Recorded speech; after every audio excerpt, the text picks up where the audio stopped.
अस्सलाम वालेकुम नाजरीन, मैं हूं हकीम ज़ियाउर रहमान और आप देख रहे हैं मेरा यूट्यूब चैनल हर्ब्स। नाजरीन, आज हम माजू के बारे में बात करेंगे। माजूक फल के बारे में, माजू के मिजाज के बारे में, इसके ख़वास के बारे में, इंसानी सेहत पर इसके असरात के बारे में और मुख्तलिफ़ तिब्बी नुस्ख़ाजात में इनके इस्तेमाल के बारे में। नाजरीन, माजू का दरख्त अमूमन सरू के दरख्त या बलूत के दरख्त की तरह होता है। ये एशियाई कूचक फ़ारस, शाम, तुर्की, यूनान और ईरान में पैदा होता है। माजू इस दरख्त का फल है। इस फल पर गांठे नुमा उभार होते हैं। अच्छा माजू वज़नी और ऊपर से तकरीबन थोड़ा बहुत लगभग नीलगू होता है।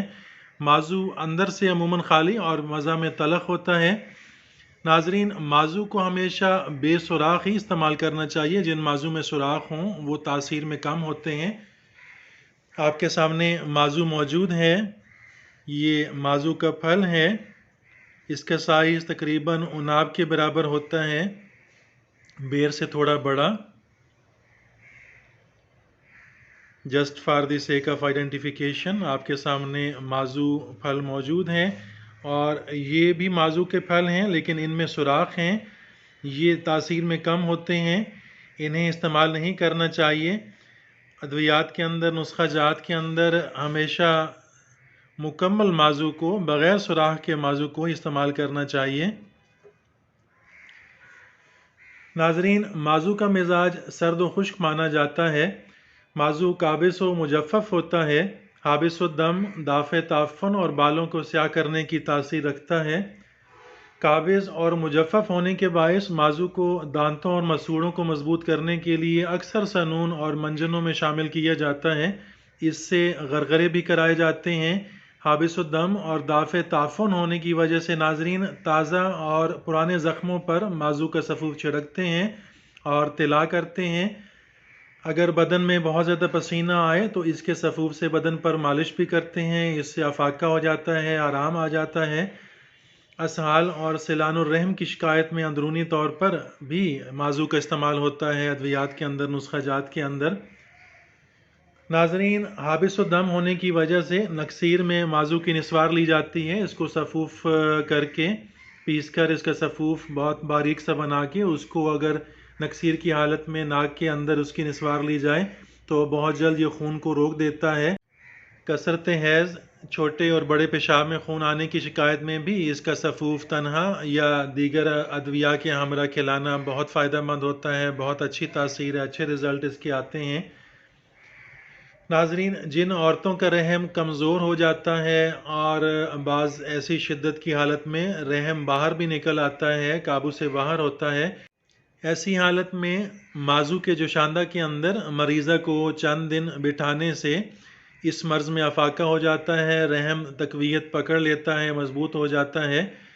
माजू बालों को स्याह करने की तासीर भी रखता है, इसलिए इसे अक्सर ख़िज़ाबों में भी शामिल किया जाता है। नाजरीन, बालों को स्याह करने के लिए माजू 50 ग्राम, हरड़ जर्द 50 ग्राम, छिलका आमला 50 ग्राम, इन तमाम अज्जा को बरियां करके बारीक सफ़ूफ बना लें।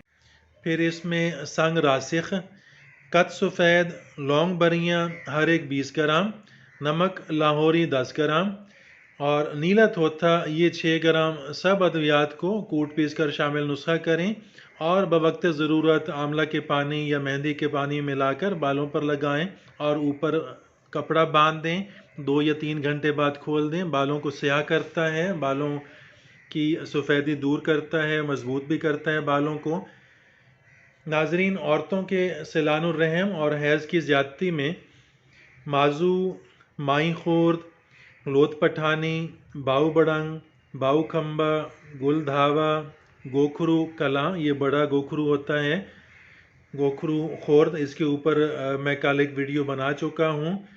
गुल सिपारी, चिकनी डली, मूसला संबल, समुंदर सोख, छाल दरख्त मूलसरी, गोंद ढाक, इलायची खुर्द, इलायची खुर्द के ऊपर भी मेरी वीडियो मौजूद है। मुजीठ, पलंग तोड़, कमरकस, ये तमाम अद्विया 10-10 ग्राम, संग जराहत 20 ग्राम, गोंद बबूल 70 ग्राम, ان تمام ادویہ کو گھی میں بریاں کر کے کوٹ چھان کر صفوف بنا لیں۔